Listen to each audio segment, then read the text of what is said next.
الحمد للہ الذی ابدع الافلاک والارضین والصلاة والسلام علی سید الانبیاء والمرسلین وعلی آلہ واصحابہ اجمعین اما بعد قال اللہ تبارک و تعالی فی کلامہ المقدس اعوذ باللہ من الشیطان الرجیم بسم اللہ الرحمن الرحیم والعصر ان الانسان لفی خسر الا الذین آمنوا وعملوا الصالحات وتواصوا بالحق وتواصوا بالصبر صدق اللہ العظیم۔ حاضرین مجلس اور محترم سامعین کرام، میں نے ابھی آپ کے سامنے قرآن مقدس کی ایک چھوٹی سی سورت کی تلاوت کی ہے۔ میں کوشش یہ کروں گا کسی کے ضمن میں دو چار باتیں آپ کے سامنے ذکر کر سکوں۔ اللہ رب العزت سے دعا ہے کہ اللہ تبارک و تعالی ہم سب کو کہنے سننے سے زیادہ عمل کی توفیق عطا فرمائے۔ اللہ رب العزت کا یہ بہت بڑا احسان اور کرم ہے کہ اس نے محض اپنے فضل و کرم سے اپنے پاک گھر میں اپنی عبادت کے لیے جمع ہونے کی توفیق عطا فرمائی۔ ان لوگوں پر اللہ تبارک و تعالیٰ کا بڑا ہی انعام و اکرام ہوتا ہے کہ جن کو اللہ رب العزت کی عبادت کی توفیق مل جائے۔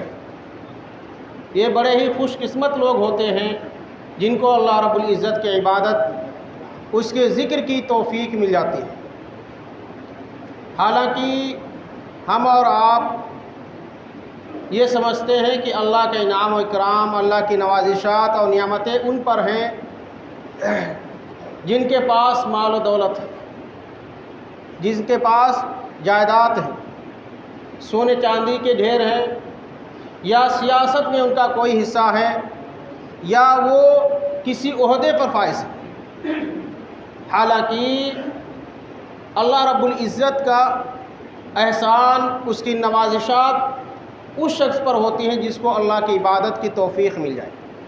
اللہ رب العزت نے بے شمار ہمیں اور آپ کو نعمتیں دے رکھی ہیں جن کے بارے میں ہم کبھی سوچتے بھی نہیں ہیں۔ ہمارا اور آپ کا اس کی طرف ذہن بھی نہیں جاتا ہے کہ اللہ رب العزت نے کیسی کیسی نعمتیں عطا فرما رکھی ہیں، کہ ہمیں اور آپ کو سب کو دیکھنے کے لیے اللہ رب العزت نے دو آنکھیں دی، سننے کے لیے دو کان دیے، سونگھنے کے لیے ناک دی، اور چکھنے کے لیے زبان دی، سوچنے کے لیے دل اور دماغ دیے۔ بیش بہا قیمت نعمتیں ہیں جس کا بدل دنیا کی کوئی بھی نعمت نہیں ہو سکتی، لیکن ہم اور آپ اس کے بارے میں سوچتے بھی نہیں۔ چنانچہ یہاں پر ایک بہت ہی اہم واقعہ لکھا ہے کہ ایک مرتبہ ایک فقیر مانگتے مانگتے کسی اللہ والے کے پاس پہنچ گیا اور دستے سوال دراز کیا کہ حضرت میں بہت محتاج ہوں، فقیر ہوں، کلاش ہوں، محتاج ہوں، مجھے کچھ دے دیجیے اللہ کے واسطے۔ وہ عارف باللہ بزرگ کہنے لگے کہ تمہیں شرم نہیں آتی، لکھ پتی کروڑ پتی ہو کر بھی بھیک مانگ رہے ہو؟ وہ شخص کہنے لگا کہ حضرت میں کہاں کا لکھ پتی کروڑ پتی، میری جیب میں تو چند چکے بھی نہیں ہیں اور آپ کہہ رہے ہیں لکھ پتی کروڑ پتی ہوں۔ حضرت مسکراتے ہوئے کہنے لگے کہ بھائی جس زبان سے تم ترجمانی کر رہے ہو، جس سے باتیں کر رہے ہو، بول رہے ہو، بتائیے اس ذرا سی بوٹی کی کیا قیمت لیتے؟ بولیے 10,000 روپے لیں گے آپ، 20 لیں گے، 50,000 لیں گے؟ یہ ذرا سی بوٹی کاٹ کر مجھے دے دو۔ وہ کہنے لگا بھائی ایسا کہیں ہوتا ہے کہ کوئی اپنی زبان بیچ سکتا، کاٹ کے دے سکتا ہے؟ کہنے لگے چلو زبان نہیں دے سکتے، چھوڑ دیجئے، آپ کے پاس 2 ہاتھ ہیں، ایک ہاتھ کاٹ کر دے دیجئے، بتائیے اس کی کیا قیمت لیتے؟ کہنے لگا نہیں یہ نہیں ہو سکتا۔ کہنے لگے چلو اسے چھوڑیے، آپ کے پاس دیکھنے کے لیے 2 آنکھیں ہیں، آپ ایک آنکھ دے دیجئے، بتائیے اس کی کیا قیمت لیتے؟ غرض یہ ہے کہ وہ سائل نفی ہی میں سر ہلاتا رہا اور کہنے لگا کہ بھائی ایسا ممکن نہیں ہے کہ کوئی شخص کچھ بھی نہیں دے سکتا، نہ آنکھ دے سکتا، نہ کان دے سکتا، نہ زبان دے سکتا، کوئی بھی نعمت جو اللہ نے دی ہے اس کو کاٹ کر بیچ نہیں سکتا۔ تو وہ عارف باللہ بزرگ کہنے لگے، وہ اللہ والے کہنے لگے کہ بھائی اللہ کی بے شمار نعمتیں تمہارے پاس ہیں، کبھی اس کے بارے میں غور کیا کہ اگر یہ ذرا سا دل، گوشت کا لوتھڑا اگر یہ خراب ہو جائے تو اس کے آپریشن کے لیے 10 لاکھ روپے خرچ ہو جاتے ہیں۔ اب ذرا سوچئے کہ وہ دل اس کی کیا قیمت ہوگی، وہ آنکھ اس کی کیا قیمت ہوگی، سوچئے، کبھی سوچا ہے اس کے بارے میں؟ کہا نہیں سوچا ہے۔ سوچئے اگر یہ آنکھ کام کرنا بند کر دے تو دنیا کی کسی بھی فیکٹری میں کوئی بھی حکومت آج تک ایسی ہے ہی نہیں، نہ کوئی ایسی فیکٹری بنی ہے جہاں پر آنکھ بنتی ہو جیسی اللہ نے بنائی، کہیں دل بنتا ہو جیسا اللہ نے بنایا ہے، نہیں بن سکتا۔ نہ زبان بنا سکتے، نہ تو کان بنا سکتے، یہ سب ساری چیزیں چھوڑ دیجئے۔ آپ یہ بتائیے زبان ہے، اگر کوئی شخص گونگا ہے، بول نہیں سکتا، کوئی ڈاکٹر، کوئی انجینئر، کوئی حکومت ایسی ہو، آج اتنی ترقی سائنس کا زمانہ ہے، بتائیے کہ اس زبان کے اندر بولنے کی قوت گویائی پیدا کر دے، کوئی ہے؟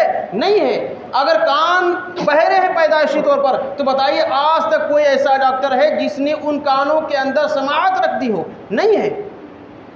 دل حرکت کرنا بند کر دے، کوئی بھی طاقت ایسی نہیں ہے کہ اس کے اندر دوبارہ سے حرکت پیدا کر دے، یہ اللہ رب العزت ہے۔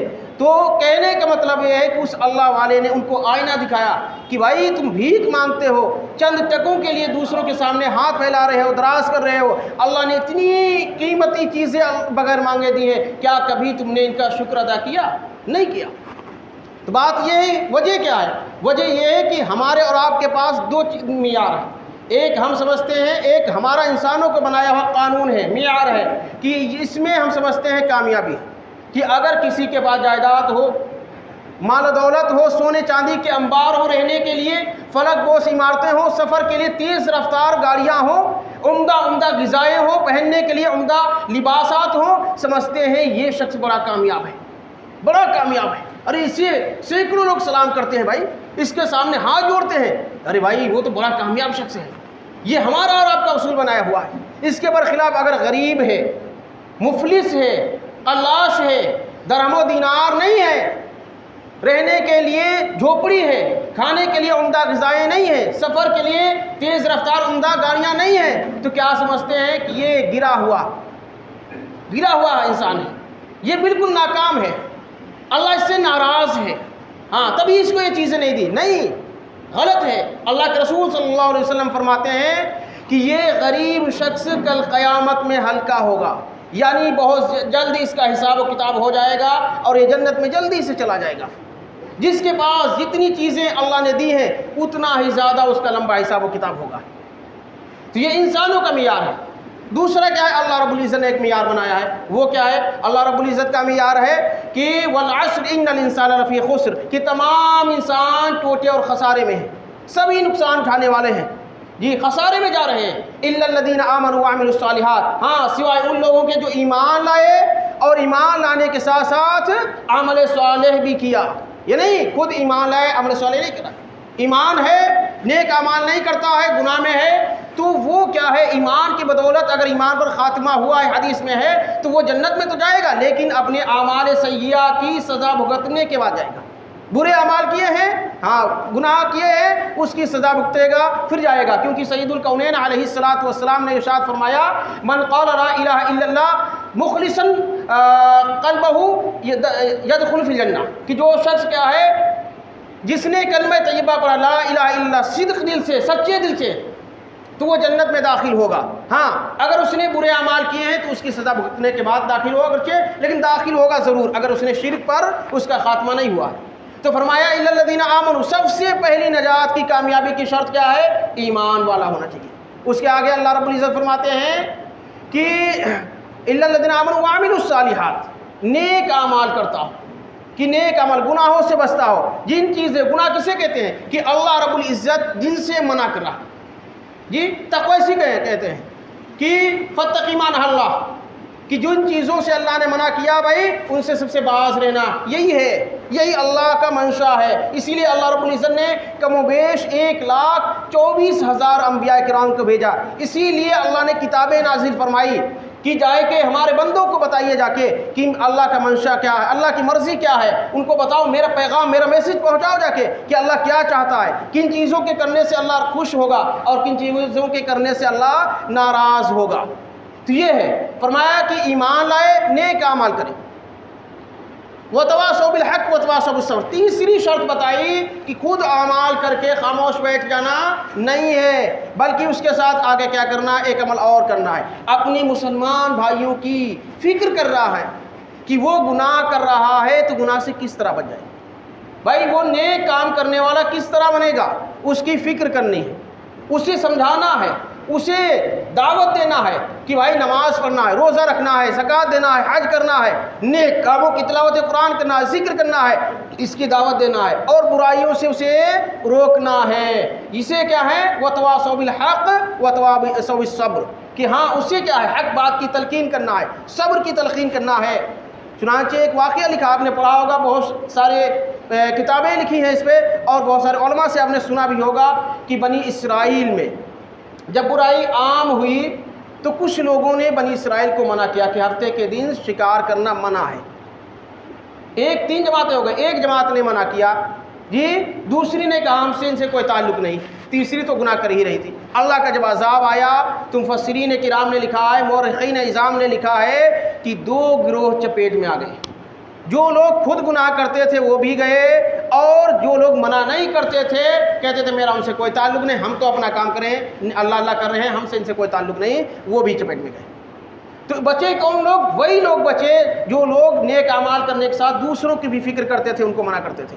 تو اس لیے ہر شخص کو یہ سمجھنا چاہیے، اس پہ غور کرنا چاہیے کہ اگر میں نیک اعمال کرتا ہوں، میرا بھائی نہیں کرا، اس کی فکر کرنی ہے، اس کو دعوت دینی ہے، اس کو بتلانا ہے، تبھی کیا ہے ہم نجات پا سکتے ہیں، حقیقی معنی میں کامیاب ہو سکتے ہیں۔ ورنہ اللہ کی طرف سے گرفت آ گئے تو بچ نہیں بچ سکتے کہ اللہ میں تو اللہ اللہ کر رہا تھا، نہیں، ہمارے یہاں نہیں چلے گا۔ لا رہبانیت فی الاسلام، یہ سمجھ لیجیے، اللہ کے رسول صلی اللہ علیہ وسلم نے فرمایا اسلام میں رہبانیت نہیں ہے کہ گھر بار بیوی بچے سب معاشرے کو چھوڑ دیا، جا کے جنگل میں کٹی بنا لی، بس اللہ اللہ کر رہے ہیں۔ ہمارے اسلام میں نہیں، مردود ہے، یہ یہود و نصارہ کے ہاں چلتا ہے۔ جیسے آج کل غیر مسلموں میں ہے کہ بہت سارے نکل جاتے ہیں، مندر وغیرہ میں پڑے رہتے ہیں، لوگوں سے واسطہ نہیں، یہ نہیں چلے گا۔ اسلام ایک معاشرتی نظام لے کر آیا ہے، سب کی فکر کرنا ہے، سب کے ساتھ رہنا ہے، بیوی بچوں کے حقوق ادا کرنا ہے، ماں باپ کے بھی حقوق ادا کرنا ہے، رشتہ داروں اقربا کے ساتھ بھی رہنا، ہنسنا بھی ہے، رونا بھی ان کے غم میں ہے، اور ہنسی میں شریک ہونا بھی ہے، ان کے گناہ سے روکنے کی فکر بھی کرنا ہے، نیکی کی طرف لانے کی بھی دعوت دینا ہے۔ یہ ساری چیزیں ہماری اسلام شریعت نے بتایا۔ سید الکونین علیہ الصلوۃ والسلام جو شریعت لے کر آئے وہ جامع اور معنی تھی۔ تو یہی معنی ہیں کہ کامیابی اگر ہم حقیقی معنی میں چاہتے ہیں تو اسی اعتبار سے چلنا پڑے گا، جیسا کہ ہمارے اور آپ کے سب کے محبوب آقا صلی اللہ علیہ وسلم اور آپ سب اور ہمارے سب کے صحابہ کرام نے اس پر عمل کر کے دکھلایا ہے اور بتلایا، اسی طریقے پر چل کے ہم نجات پا سکتے ہیں، اس کے بغیر نجات نہیں پا سکتے، کامیابی حاصل نہیں کر سکتے۔ بس میں ایک واقعہ ذکر کر کے بات کو ختم کرنا چاہتا ہوں کہ دیکھیے، مولانا جلال الدین رومی رحمۃ اللہ علیہ نے ایک واقعہ لکھا ہے، بہت ہی عمدہ واقعہ لکھا ہے۔ وہ لکھتے ہیں کہ محمود غزنوی رحمۃ اللہ علیہ، جو بہت مشہور نام ہے، محمود غزنوی، ہر شخص جانتا ہے، نام تو سنا ہوگا، کہیں نہ کہیں سنا ہوگا، پڑھا ہوگا کہ یہ بادشاہ گزرے ہیں بہت بڑے۔ کیوں بنایا تھا وہ تفصیل میں نہیں جاؤں گا، کیسے بنے کیا بنے۔ تو وہ ایک مرتبہ اپنے بادشاہت کے زمانے میں ان کی عادت تھی عام طریقے پر رات میں لباس بدل کے، مزدوروں والا پھٹا پھٹایا لباس پہن کے، اور چکر لگاتے تھے گلیوں کے، شہروں کے، کہیں کوئی پریشان حال تو نہیں ہے، کوئی بھوکا رو تو نہیں رہا ہے، کسی مظلوم پر ظلم تو نہیں کوئی کر رہا ہے، تو گلیوں کے چکر لگایا کرتے تھے، جیسا کہ حضرت عمر رضی اللہ تعالیٰ عنہ، حضرت ابو بکر رضی اللہ تعالیٰ عنہ، حضرت عمر بن عبدالعزیز رحمۃ اللہ علیہ۔ تو اسی طریقے سے وہ بھی گشت کر رہے تھے ایک مرتبہ، تو شہر سے ٹہلتے ٹہلتے خرامہ شہر کے باہر پہنچ گئے۔ ایک جگہ دیکھتے ہیں کہ 4-5 لوگ بیٹھے ہوئے کچھ آپس میں باتیں کر رہے ہیں۔ ان کی حیث سے محمود غزنوی رحمۃ اللہ علیہ نے پہچان لیا کہ یہ ایسا لگ رہا بظاہر کہ یہ چور ہے۔ دھیرے دھیرے پہنچے، ان لوگوں نے دیکھا دور سے کہ ایک شخص آ رہا ہے، یہ اجنبی ہے، کون ہے؟ خاموش رہو۔ ہاں بھائی کون ہے؟ کہہ رہے بھائی میں بھی آپ ہی میں سے ہوں۔ چور سمجھے کہ ارے یہ بھی چوری ہے، آ جائیے بھائی آئیے۔ اب باتیں ہونے لگی کہ ہاں بھائی کیا ہونا چاہیے، آپ لوگ سب لوگ اپنی اپنی صلاحیت بتلائیے کہ کون کیا کر سکتا ہے، اس کے بعد ہی کام تقسیم ہو، پھر کہیں چوری کی جائے۔ تو ایک کہنے لگا کہ بھائی میری ناک میں یہ تاثیر ہے کہ میں سونگھ کر بتا سکتا ہوں کہ خزانہ کہاں، کتنی بھی دور ہو میں سونگھ کے بتا دوں گا کہ خزانہ فلاں جگہ ہے۔ دوسرا کہنے لگا کہ میرے بازو میں اتنی طاقت ہے، کتنی مضبوط دیوار کی نہ ہو میں ایک ہی گھوسے میں ان میں سوراخ کر دوں گا۔ تیسرا کہنے لگا میرے بازو میں اتنی طاقت ہے کہ محل کی چاہے دیوار کتنی اونچی کیوں نہ ہو میں اس پر رسی پھینک کے اور کمند لگا دوں گا۔ چوتھا کہنے لگا کہ میرے کانوں میں یہ قوت ہے کہ میں کتے کی آواز سن کر بتا سکتا ہوں کتا کیا کہہ رہا ہے۔ پانچواں کہنے لگا کہ میری آنکھوں میں ایسی قوت صلاحیت ہے کہ جس کو رات کی تاریکی میں دیکھ لوں دن کے اجالے میں پہچان لوں گا کہ وہی شخص ہے یا نہیں ہے۔ اب وہ جب پانچوں چور اپنی صلاحیت بتا چکے تو محمود غزنوی رحمۃ اللہ علیہ سے کہنے لگے جی بھائی آپ بتلائیے آپ کیا کر سکتے ہیں، آپ بھی بتائیے۔ تو وہ کہنے لگے کہ بھائی میری داڑھی میں یہ کمال ہے کہ جب میں اسے رحم خسرانہ کے طور پر ہلاتا ہوں تو مجرم چاہے کتنا بڑا جرم کیوں نہ ہو اس کی بخشش ہو جاتی ہے۔ اب پھر ایک زبان شور ہنگامہ ہونے لگا کہ بھائی مزہ آ گیا، آج تو ہمیں آقا مل گیا، اگر ہم پکڑے بھی گئے تو یہ حضرت ہماری داڑھی ہلائیں گے اور سب ہم لوگ بچ جائیں گے۔ اب مشورہ ہوا کہاں چوری کی جائے، کہنے لگے بھائی بار بار چوری کرنے سے بہتر آج بادشاہ کے ہاں چوری کی جائے۔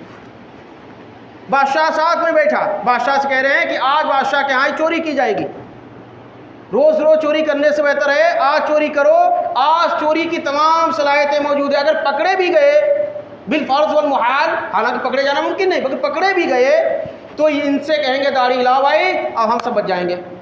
بادشاہ نے کہا بالکل صحیح۔ ساتھ میں بادشاہ گئے، نقب لگایا، کمند لگائی، سونگ کر ساری چیزیں، راستے میں جب جا رہے تو علماء نے لکھا کہ کتا بھونک رہا تھا، تو ان لوگوں نے کتا کیا کہہ رہا، تو اس نے کہا کتا کہہ رہا ہے کہ بادشاہ تمہارے ساتھ ہے، لیکن نہیں، دھن جب سوار ہوتی کسی چیز کی نا تو سمجھ میں نہیں آ رہا کیا کہہ رہا، دھن چیز بادشاہ کے ہاں چوری کریں گے، تو وہ بتایا جانور کی آواز سن کر بتانے والے نے بتایا کتا کہہ رہا ہے کہ بادشاہ تمہارے ساتھ ہے۔ بھگ باولا ہو گیا، تجھے کچھ نہیں آتا ہے، نالائق، بتا رہا تھا میں جانور کی آواز سن کے بتا دیتا ہوں، بادشاہ یار کا باولا، چپ خاموش رہنا ورنہ تجھے بھگا دیں گے اپنے پاس سے۔ وہ خاموش ہوگا بھائی، چوری کی سامان تقسیم کیا، سارے لوگ اپنا اپنا حصہ لے کر چلے گئے، بادشاہ نے بھی حصہ لیا، لیکن بڑی ہوشیاری سے سب کے گھر کا پتہ لگا لیا۔ فجر کی نماز کے بعد سارے درباریوں کو فوراً طلب کیا کہ فوری طور پر حاضر ہو جائیں، بہت اہم مسئلہ پیش آیا ہے۔ سارے مشیر، وزیر، درباری سب حاضر ہو گئے، کہنے لگے فلاں فلاں جگہ سے جائیے، فلاں فلاں لوگوں کو پکڑ کے لائیے۔ فوراً چاروں لوگوں کو کہا ان لوگوں نے بادشاہی خزانے کو چوری کی ہے اور میں خود اس کا گواہ ہوں، ان کے گھر میں چوری کا سامان بھی رکھا ہوا، جائیے پانچوں کو پکڑ کے لائیے۔ پانچوں جب حاضر کیے گئے بادشاہ سلامت شاہی لباس میں موجود تھے، کہا جی بھائی ان لوگوں کا جرم یہ ہے کہ ان لوگوں نے چوری کی ہے شاہی خزانے کی اور میں خود اس کا گواہ ہوں۔ اب وہ بڑا حیرت میں کہ بھائی بادشاہ کو کیسے پتہ چلا کہ میں نے چوری کی، اور پھر انہی لوگوں کو کیسے پکڑا گیا فوری طور پر اتنی جلدی؟